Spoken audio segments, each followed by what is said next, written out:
Okay, thanks for staying with us. The program is still this morning on ITV. It's now time for us to quickly talk aviation. So much going on in the aviation industry. The aviation world is very, very busy, bubbling every day. So much traveling at this time when persons are already turning back after the Yuletide season here. The Harmattan haze not also helping aviation movement here, particularly when many persons do not have a precise landing and taking off system here. So most times they found it difficult, but somehow across the world, and even in the Arctic region here, planes are taking off and planes are landing as well. But we'll get there sometime, someday here. Quickly, let's have the details of very regular, passionate guest here, Mr. Godwin N. Ike. That's the details there on the screen. Mr. Godwin N. Ike, for the program to be more like a dialogue or like a post-program interaction and conversation here, you can follow him through on the phone numbers, on the email address, the website, and the YouTube channel here. He has been very passionate. The Twitter handle is also there for us to follow through and interact with Mr. Godwin Enike on issues that are aviation related. But somehow be warned, he really does not want you to get involved on social media platforms and be talking things that do not connect to aviation or things that are not in line with some of the platforms there. Please and please don't abuse them, okay? Mr. Godwin Enike is here with us on the studio. A very wonderful morning, sir. Hi, and morning, my earnest condolence here. Those who may have not watched him, may have not seen him for some time. Godwin Enike have been bereaved. He lost his sister, I think in the United States or in the UK? No, in the UK. In the UK, okay, that's her there. That's her there. That's the sister of Mr. Godwin N. Ike. She died a few weeks ago in the United Kingdom here. Passionate one here. Very beautiful, full of life here. But somehow, who can question the Almighty? Those are clips of her. She died in the UK. Mrs. Nedima Odedo, gone too soon. Very, very painful exit here. The ITV management condoled with him over the demise of the sister. And how is she? How is the family coping now? Oh well. Death comes with a tone of finality. Okay. When it happens, there's really nothing to do other than forge ahead with life. Do what you have to do. Give respect to the dead. How are your kinsmen taking it? Well, everybody's shocked, really shocked, because she was full of life and had everything going for her, and nobody ever ascribed possibility of death to her. But then here we are. Only God can answer the rest of the questions. Maybe I'll tell you a little bit more. Her husband is the president of architect Ifeanyi Odedo, the president of Full Gospel Businessmen Fellowship. I think he's also in the hospitality industry. That's correct. He's the owner of Sharon Ultimate Hotel at Area 3. Yeah, that's correct. That's her husband. So, I mean, a woman full of life, had everything going for her, and if you talk in the human manner, I say should have had no business with death. But here we are. That's what we've got on our hands. Her burial has been slated for 7th of February 2020 rather, at her husband's hometown, Nobi. But on the 31st of this January, there will be service of songs here in Abuja, and the location will be announced in due course.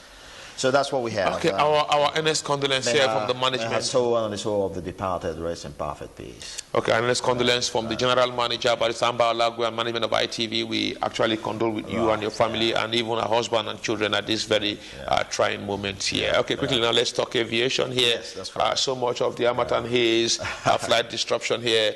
We're seeing so much of all that there. Although that's not our topic for this morning here. But what should those who are flying be looking at? Oh well. Part of why I chose this topic of placing the dollar ahead of safety, the crash of Nigeria Airways flight 2120, the flight that was leaving Saudi Arabia sometime in 1991. The whole idea here is lest we forget. Good. Now, I want to remind those that are operating our aviation industry that this is an industry that requires discipline, requires honesty, and requires diligence. and everything must be done correctly all the time, not sometimes, all the time.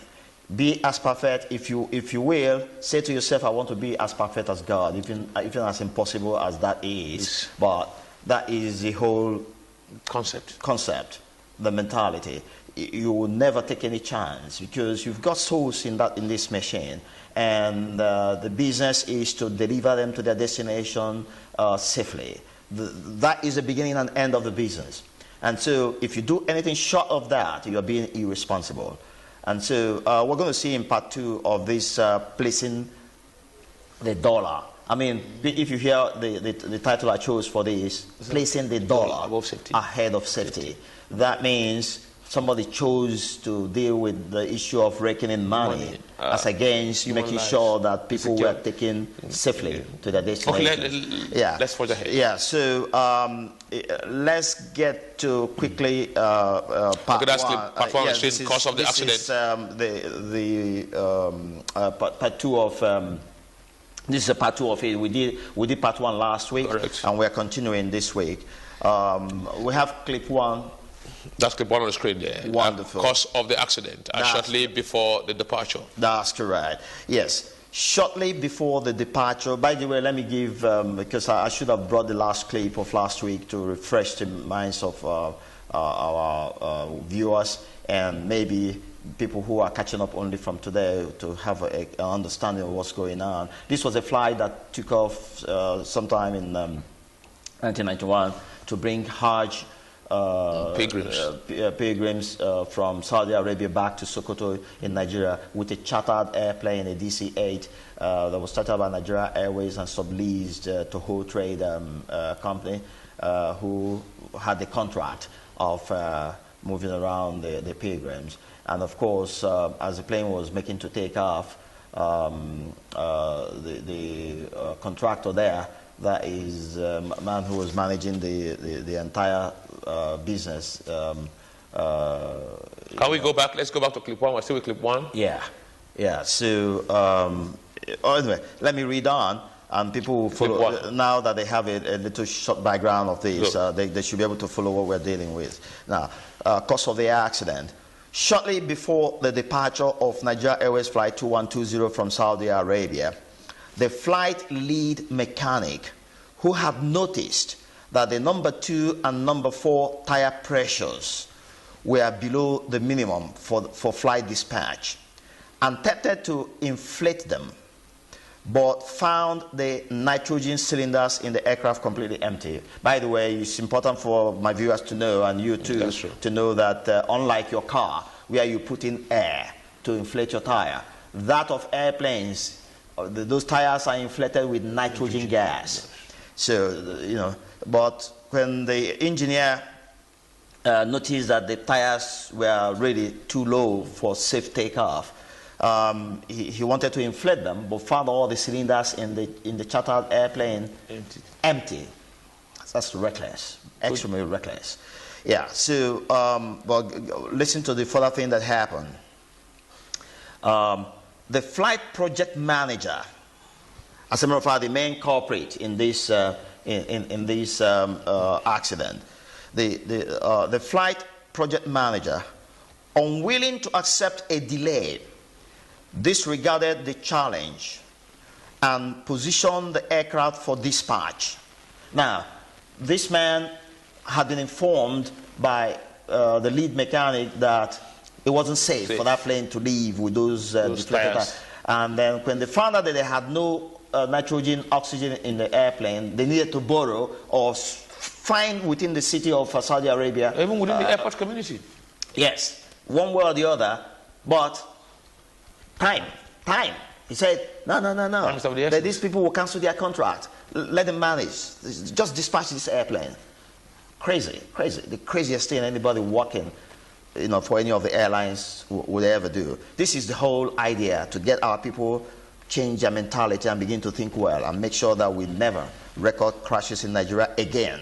We can. If we say never, we can. That's true. Because airplanes are faithful machines. They fall off the skies because human operators are unfaithful and sometimes extremely and irresponsibly dishonest. Correct. Yeah. So I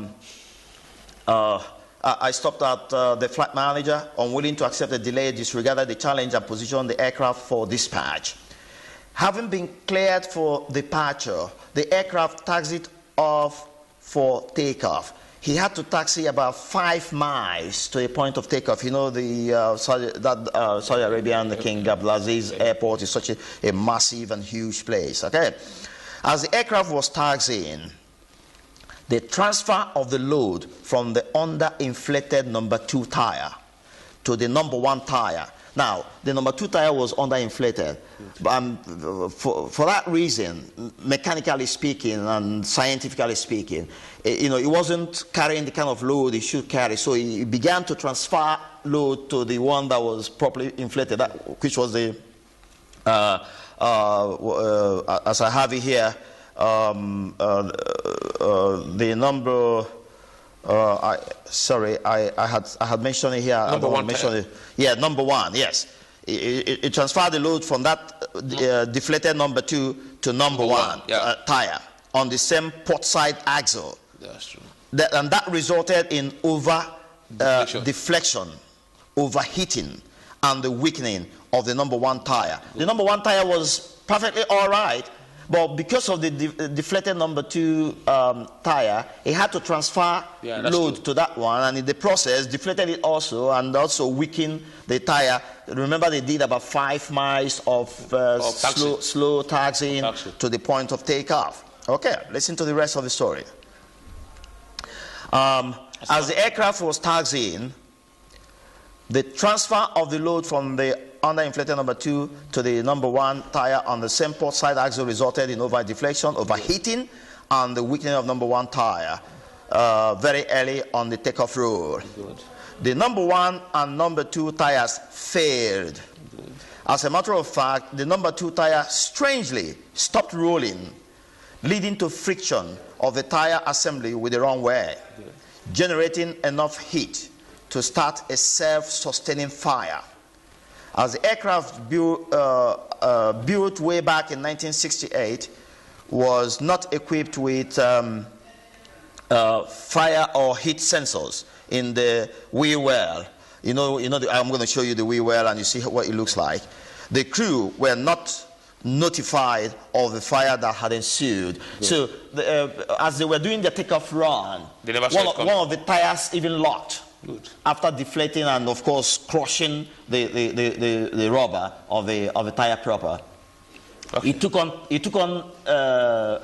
fire, and the crew didn't know. Although they had a pop, if you had listened to the first episode, you would have heard that they had a pop, which was a burst of that number 2 tire, but they went on anyway with their takeoff, and then tucked in the tires with the fire into the well wheel. With the fire. Yes, with the fire. You got it. By the time I show you the picture of what okay, let's go clip 2 quickly. Looks like you'll be able to. The accident. Yes. Cause of the accident continues. Seconds after takeoff, unknown to the crew that the tires were on fire, and in compliance with normal takeoff procedure, the crew retracted the wheels, hence taking the fire into the wheel well. By this, burning rubber was brought into close proximity with hydraulic and electrical system components, causing the failure of both hydraulic and pressurization systems, which in turn led to structural damage and loss of control of the aircraft. If you take a look at those photos, Benny, there. A 6-wheel. Yes, you will see the wheels of an average jumbo jet, and you can see the panel that closes when it tucks in. Yeah. Where it tucks in is this particular one on that photo on your right. Yeah. Can you? We are going to see an enlarged one, shortly after we finish up with our third and fourth clips. You will see that inside that place is full of pumps, pressure pumps, pipes, sensors, all sorts of things are loaded inside that place. You are going to see an enlarged photo, and you see the tire sitting out there and how it comes in. Just imagine that tire on fire and then it comes in there, gets close by that panel you're looking at on the left. You can imagine what's going on there with the oxygen that is already trapped in there. You just imagine what would have been going on there. Okay. Now let's move to clip 3. The cause of accident continues. The fire taken into the wheel well by the burning tires burnt through the fuel tank, intensified, and eventually consumed the cabin floor. As the seat harness burnt through, people began to fall out of the aircraft in flight. Horrible, horrible. Horrible. Investigations show that the mechanics had known about the underinflated tires many days before the fatal flight.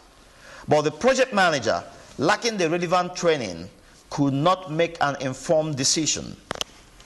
This state of ignorance prevented maintenance on the tires as the aircraft was behind schedule. In order to prove to the crew that all was well, the project manager got the maintenance crew to falsify pressure readings. Can you imagine? That's true. In the log. You know, because if the pilots had seen the log and seen that the pressure readings were wrong, they won't fly. But in order to convince the pilot that all was well, they falsified the figures. That's murderous. Murderous. That's fraud. Yes. As the aircraft was behind schedule, in order to prove to the crew that all was well, the project manager got the maintenance crew to falsify pressure readings in the log to make the aircraft seem airworthy. This is a clear indication that the Nation Air executives had pressured the colleagues of the cockpit crew to withhold information that had serious safety implications, placing the dollar ahead of safety and in the process slaughtering 261 souls. Very sad. Very, very sad. Let's look at clip 4 quickly. Those are just photographs to show you something. Clip 4. Let's run through clip 4. Okay. If you take a look at the photo on your left, that is exact log that was falsified. I got that from the investigators' platform. You know, you can see some of the figures are darker, much darker than the rest. Can you see those figures in the middle? X under. That's correct. Those were the falsified figures. The other ones that were written, you know, once, because they had been written what they were until they were pressured by the Nation Air executives that, listen, if we delay any further, our contract will be cancelled. Please do something to make sure that this flight is, is dispatched. Okay. And then they had to falsify those figures before presenting them to the pilots, because pilots must see the log before taking off. And then, of course, when they saw everything appeared to be okay, they went on. Had they seen the correct figure on the inflation of the tires, they would have insisted that those tires must be pumped, because they were trained to know the safety consequence. The safety implication of taking off with those deflated tires. Yes. Now, if you take a look at the, let's get back to that clip 4 very quickly. 4, okay. Look at that photo on your on the right, the burning plane. Those were human beings when their seat harnesses, had been burnt through and were dropping off the airplane. But that's a reconstruction. That's a reconstruction of what transpired, because this plane was busy dropping bodies along the line before eventually it crashed 12 kilometers away. So from the beginning of kilometer 0, when they started, bodies were dropped along the line until the eventual crash that finished off the remaining people in the airplane. I mean, this was a crash that was totally unnecessary. Flash us the other photos. Let's take a look. That's the wheel well. This is an enlarged photo of the wheel well, where the tires of airplanes stuck in. Can you see the installations there? Can you see all the pipes? Some of them pressure pipes, hydraulic pipes, pumps. All sorts, that are loaded. And this is also for those who are planning to go and enter inside the wheel well to be able to be carried abroad by airplanes. The complex you're going into. To let you know that it's not a place to enter, because when that way talks saying there's no space left for you to be. So the likelihood is that the way will crush you. And even if you are able to crouch yourself on a very tight corner, some hot hydraulics and stuff like that may burn through your skins and stuff like that. So don't even bother, don't stop. Where you're about to enter is what you're looking at, and you can see that there's no life in there. And what's more, taking up into the air, you either die of hypoxia, which is loss of oxygen, or hypothermia, which is excessive cold. Either of the two or both will kill you when the plane takes you up into the skies. Okay, let's take a break now. When we come up on the break, we'll be concluding. Okay. So bad. You work at it, and it just feels like it isn't working. What I have found out is the harder you work, the better chance you have at getting what it is you want.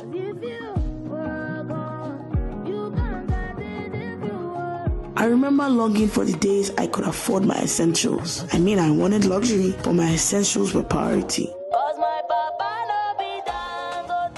Patience, I have figured, goes a long way, even when it doesn't seem like it's for you.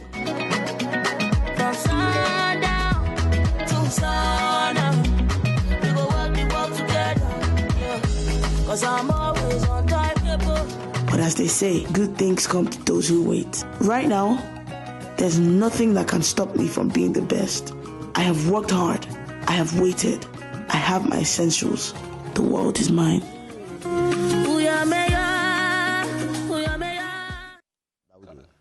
Okay, thanks for staying with us. We're still looking at aviation here, and very quickly, let's be concluding that ill-fated plane crash that really shocked Nigeria, the West African sub-region, and even the aviation community many decades ago. Yeah. That's right. So I was explaining to you, the horrible thing that happened there, how the airplane was busy dropping bodies, and then of course we've shown our viewers what the wheel well is a hole where tires tuck in, what the inside that place looks like. That's exactly the wheel well of an average jumbo jet that I just showed to you. And then for those of our young people who are still dreaming of how to go and sneak into the wheel well to be carried abroad, I've told them in blunt, clear language, it's a no-go area. You can't survive. If the wheel well doesn't crush you, to death inside the wheel well, be sure the very hot hydraulic and hot melters there will also burn through your skins and kill you. And then the worst of it all is that as soon as that airplane gets anywhere close to 30,000 feet above the sea level, it's ice cold there, and there's no oxygen. Those two are not available. You don't have the normal temperature that sustains life where we are on Earth here. Up there is ice cold. So two things will happen to you, and either of the two or both will kill you. Hypothermia, which is a medical name for excessive cold that snuffs life out of you. And then the other one is hypoxia, which is lack of oxygen. It's a medical term for lack of oxygen, and your lungs will simply explode and you die. So those that are watching, you now know. Don't even think about it. It's unthinkable. Don't even go near those wheels in order to try to fly abroad or wherever you want to do. So here we are. That is the end of placing the dollar ahead of safety. I think the cardinal thing we'll be taking from this from today's episode is the fact that those who are airline managers here should ensure that the safety of air traveler remains cardinal. Whatever you're doing here, don't save money. When you see any default, when you see any fault here, please try and get it fixed very quickly so that you will be saving lives. It avails you nothing. Oh yeah. When you kill people. As a matter of fact, I had somebody who flew one of the airlines, and I won't say the Air Peace, and he said, can you believe it? Just because of one little thing, the airline apologized and kept them at the airport for almost 3 hours and couldn't fly. And I said to that man, that's kudos for Air Peace. If all airlines will be behaving that way, most of the unnecessary crashes we experience will not take place.